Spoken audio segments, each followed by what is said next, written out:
আমার বাবা বিদেশে থাকতো। আমার মা থাকতো বাংলাদেশে। বাবা বিদেশ থাকা অবস্থায় আমার জন্ম হয়। আমার বয়স যখন 9 বছর তখন আমার বাবা আমাকে আমার আম্মুর কাছ থেকে হাতে পায়ে ধরে বাবার বাসায় নিয়ে গেল। আমি জানতাম না আমার সাথে এমনটা হবে। আমিও বাবার সাথে চলে গেলাম বাবার বাসায়। কিন্তু আমার বাবা আর এক বিদেশি আঙ্কেল দুজনে মিলে আমার সাথে। তাহলে পুরো ঘটনাটি বলি। আজ ঝুমুরের গায়ে হলুদ। গায়ে হলুদ হয় কিনা তা নিয়ে সবাই শঙ্কিত ছিল, কারণ ঝুমুরের আব্বা একটু ধার্মিক ধরনের। সবার জোড়াজুড়িতে উনার অনুমতি পাওয়া গেল, তাও আবার ছোট্ট পরিসরে করতে হবে, বাসার ছাদের উপরে। বরের নাম সোহেল, প্রবাসী ব্যবসায়ী, রেস্টুরেন্ট ব্যবসা পারিবারিক সূত্রে। খুব ছোটবেলায় সোহেল মা বাবার সাথে বিদেশে চলে গিয়েছিল। ঝুমুর আর সোহেলের বিয়ে ও বৌভাত সুসম্পন্ন হল। বিয়ে ঠিক 1 মাস পর সোহেল বিদেশে চলে গিয়েছিল। বকে যাওয়া সোহেলের আব্বা ও আম্মা চেয়েছিলেন বাঙালি নারী বিয়ে করে সংসারী হোক সোহেল। বিদেশ যে ঝুমুরকে ফোন করত সোহেল। ল্যান্ডফোনেই কথা হতো, মোবাইল খুব প্রচলন ছিল না। বিয়ের 2য় মাসের মাঝামাঝিতে ঝুমুর যখন কনসিভ করল, সবাই খুশি হলেও সোহেল খুশি হয়নি। সোহেল আস্তে আস্তে ঝুমুরের সাথে যোগাযোগ কমিয়ে দিল। আসলে তখন সোহেলের আবার সেই আগের প্রেমিকার সাথে পুনরায় কথা বলায় মেতে উঠেছিল। এদিকে ঝুমুর যখন অস্থির হলো যে আমার পেপারগুলো তৈরি করে পাঠাও, তখন সোহেল ঝুমুরকে বুঝালেন পেপার এখনো তৈরি হয় নাই। পেপার তৈরি হতে আরো দেরি লাগবে, আর 7 মাস হয়ে গেলে প্লেনে উঠতে দিবে না। তোমার এই শরীর নিয়ে এখানে আসার দরকার নাই, বাংলাদেশ করিয়ে তারপরে তুমি বিদেশে এসো। সোহেল এর আব্বা কিছু আঁচ করতে পেলেন। ঝুমুরের সাথে সব সময় ফোনে খোঁজ খবর রাখতেন। এদিকে ওর সময় ঘনিয়ে আসছে, ধীরে ধীরে সোহেল ফোন করে না বললেই চলে। ঝুমুরই সোহেলকে সব সময় ফোন করে যোগাযোগ রাখে। এদিকে 9 মাসের মাথায় বাচ্চা জন্ম নিল।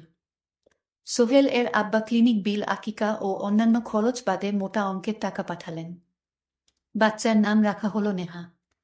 নেহার বয়স যখন 4 মাস, তখন সোহেলের আব্বার চাপের মুখে পেপারগুলো দেশে পাঠাতে বাধ্য হলো সোহেল। একাই গেল বিদেশে ঝুমুর আর নেহা। প্রথমেই ধাক্কা খেল, সোহেল এয়ারপোর্টে এলো না। ঝুমুর মনে মনে প্রচণ্ড শকর। জিজ্ঞেস করলেন, সোহেল এলো না কেন? সোহেলের আম্মা বলল, সোহেল খুব ব্যস্ত, তাই আসতে পারে নাই। এয়ারপোর্ট আর দেখার আগ্রহ রইল না ঝুমুর। শ্বশুর শাশুড়ির সাথে এয়ারপোর্ট থেকে বাসায় এলো ঝুমুর। সোহেল বাসায় অনেক দেরি করে আসে। ঝুমুরকে দেখে মোটেও খুশি হয় নাই, কিন্তু নিজের মেয়েটাকে নেহাকে কোলে নিয়ে মাই বেবি বলে কেঁদেছিল। বাবার কোলে উঠে হেসে দিল নেহা। প্রথম হাসিটা দেখে মনে সত্যিই মায়া জন্মালো সোহেলের। 2-3 দিন নাকি সোহেল বাসা থেকে বের হয় নাই নেহার জন্য। সোহেল এর আব্বা ঝুমুরকে বলে, দেখো সোহেল সম্পূর্ণরূপে বদলে গিয়েছে নেহার জন্য। সোহেল নেহার জন্য পুতুল, খেলনা, জামা, অনেক কিছু গিফট কিনে আন এবং খুব ভালো আচরণ করতে লাগলো, যাকে বলে পুরোপুরি চেঞ্জ। আসল ঘটনা শুরু এখান থেকেই। মনে মনে খারাপ ফন্দি এঁকেছে সোহেল। ঝুমুর কিছুতেই বুঝতে পারে নাই, খুব বেশি সরল মনেই সোহেলকে বিশ্বাস করেছিল। বিদেশে যাওয়ার 2 মাস পর একদিন সোহেল বলল, ঝুমুরকে আমি বাংলাদেশে যাচ্ছি ব্যবসার কাজে, তুমিও চলো, মাত্র 5 দিনের জন্য। যাওয়া আসা 2 দিন, মাঝখানে 3 দিন। নেহাকে নেওয়ার দরকার নেই, কষ্ট হবে। 6 মাসের বাচ্চাকে রেখে আসতে রাজি হলো না ঝুমুর, কিন্তু সোহেল বোঝালো এরকম সুযোগ আর হবে না, তুমি হয়তো আর 3-4 বছরেও যেতে পারবে না। কি বুঝে ঝুমুর রাজি হয়ে সোহেলের সাথে বাংলাদেশে আসলো। ঠিক দুপুরবেলা বাংলাদেশে সোহেল আর ঝুমুর আসলো। কোনোরকম হাত মুখ ধুয়ে দুপুরের খাবার খেয়ে বিশ্রাম না নিয়ে ওই এক কাপড়ে ঝুমুরদের বাসা থেকে বের হয়ে সোহেল বলল, খালার বাসায় যাচ্ছি, ফিরতে সন্ধ্যা, একটু রাত হবে, চিন্তা করো না, যত তাড়াতাড়ি পারি আসবো। সোহেল আসলে খালার বাসায় যায়নি, ওই মুহূর্তে ঢাকার উদ্দেশ্যে রওনা দিয়ে রাতের ফ্লাইটে বিদেশের উদ্দেশ্যে চলে গেল। রিটার্ন টিকিট আগে থেকেই কাটা ছিল। এদিকে রাতে ঝুমুর খালার বাসায় ফোন করে জানতে পারে সোহেল ওখানে যায়নি। সবাই দুশ্চিন্তা করে হাসপাতাল, অন্যান্য জায়গায় খোঁজাখুঁজি শুরু করল। পরের দিন যখন থানায় ডায়েরি করবে, তখনই সোহেল ফোন করে ঝুমুরকে। কথাগুলো ছিল, এমন তোকে বাংলাদেশ থেকে আমার আব্বা এনেছিল, তাই আমি নিজেই তোকে রেখে আসলাম। আর যোগাযোগ করবি না। আমার মেয়ে আমি রেখে দিলাম, এছাড়া আমার কোনো উপায় নাই, আব্বার কারণে তোকে বিয়ে করতে বাধ্য হয়েছিলাম। আমি তোকে আর রাখবো না। কথাগুলো বলেই লাইন কেটে দিল এবং ঝুমুর ফিট হয়ে গেল।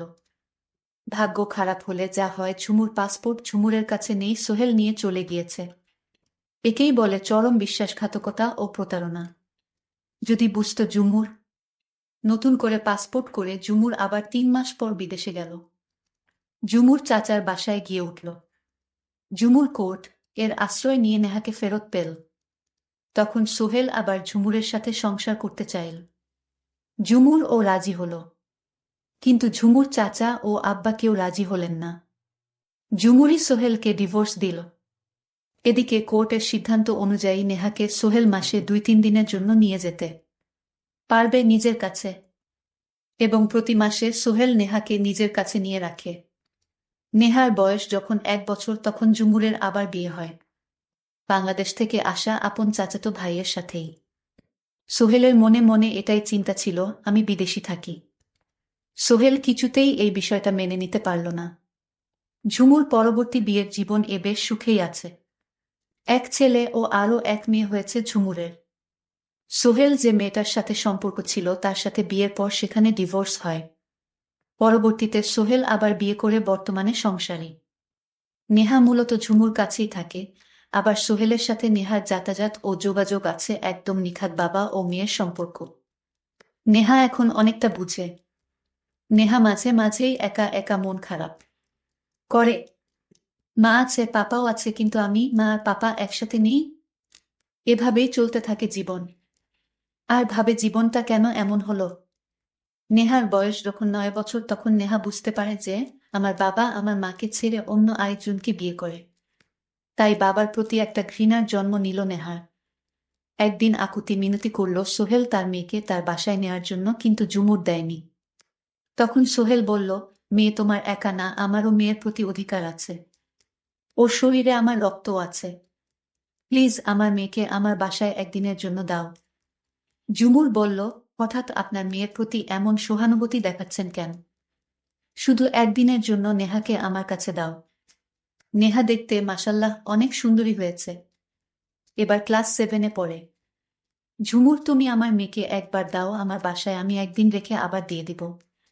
তখন ঝুমুর কোনো উপায় না পেয়ে বলল, ঠিক আছে, একদিনের বেশি, কিন্তু আমার মেয়ে তোমার বাসায় থাকতে পারবে না। ঠিক আছে ঝুমুর, তোমাকে অনেক ধন্যবাদ রাজি হওয়ার জন্য। মা, নেহা চলো বাবার সাথে বাবার বাসায়। নেহা বলল, আমি তোমাকে ভালোবাসি না বাবা, কারণ আমার মাকে তুমি অনেক কষ্ট দিয়েছ। আরে না মা, আমি তোমার মাকে কষ্ট দেয়নি। তুমি জানো না মাম্মি, তোমার মা আমাকে উল্টো কষ্ট দিয়েছে। আজ থাক মাম্মি এসব কথা, তোমাকে আজ সারাদিন নিয়ে ঘুরব। অনেক সুন্দর জায়গায় নিয়ে যাব যেখানে তুমি কোনোদিন যাওনি, দেখনি।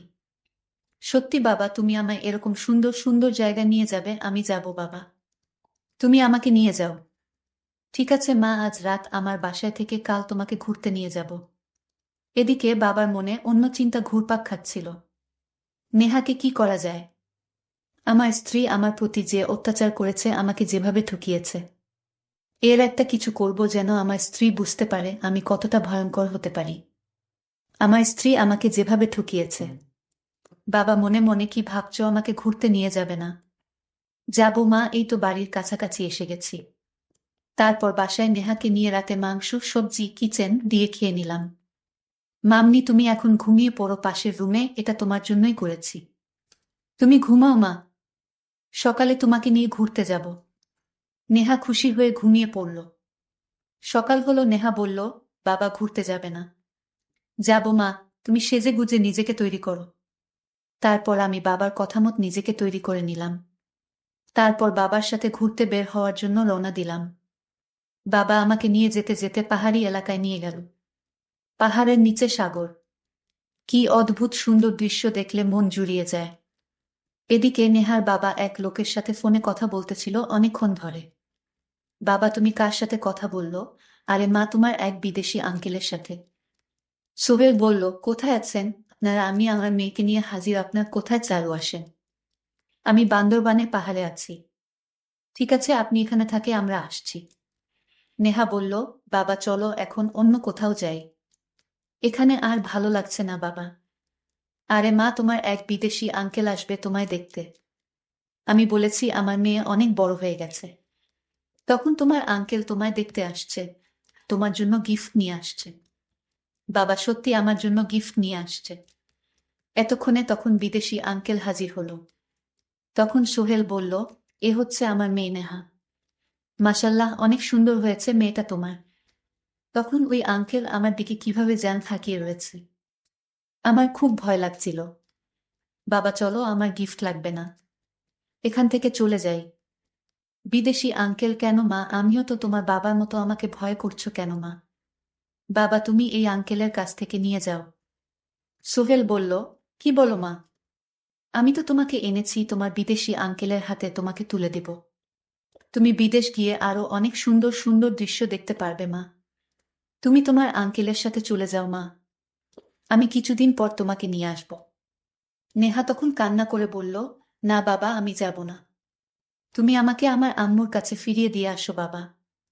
আমি আর এখানে এক মুহূর্ত থাকতে চাই না। আরে মা, তুমি তোমার আঙ্কেলের সাথে যাও। এরপর আমি আর কিছুই বলতে পারবো না।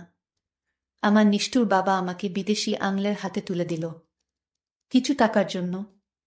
সোহেল তখন নেহাকে বলল, তুই আমার মেয়ে না, তোর মা আমার সাথে প্রতারণা করেছে আমি যখন বিদেশ ছিলাম। আর আমার সত্যিকারের মেয়েকে তোর মা মেরে ফেলেছিল। আর তাই তোকে বিদেশি আঙ্কেলের হাতে তুলে দিলাম, যেন তোর মা আর তোকে কোনোদিন যেন খুঁজে না পায়। সন্তান হারানোর যন্ত্রণা আমি হাড়ে হাড়ে টের পাচ্ছি। আজ তোর মাও বুঝবে সন্তান হারানোর কি যন্ত্রণা। তোকে যখন খুঁজে পাবে না, তখন বুঝবে। বাবা, তাই বলে তুমি আমাকে দিয়ে তুমি প্রতিশোধ নিচ্ছ? বাবা, আমার কম বয়স, আমাকে ফেলে দিও না। চুপ কর, তুই আমার মেয়ে না, আমাকে বাবা বলে ডাকবি না। এই কথা শোনার পর আমি আর কিছুই বলতে পারবো না। হঠাৎ ঘুম থেকে উঠে দেখি আমি বিদেশ আঙ্কেলের বাসায়। তারপর কি হলো সেটা শোনার জন্য পরবর্তীতে ভিডিও দেওয়া হবে। সেই পর্যন্ত সবাই ভালো থাকবেন, ধন্যবাদ।